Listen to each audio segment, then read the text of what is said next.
Hi, today I'm going to show you how to install Visual Studio 2022. So as you can see, Microsoft shipped the Visual Studio 2026. So they hide the Visual Studio 2022 Community Edition.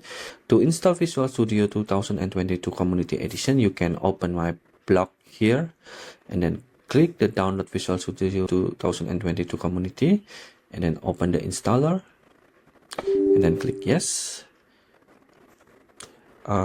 For your information, the links here are official from Microsoft, so it's not from me, so don't worry about it. It's safe to install, so just click continue. Okay, now you can select the workload you need. In my case, I only need ASP.NET and .NET Desktop, and then some optional components here.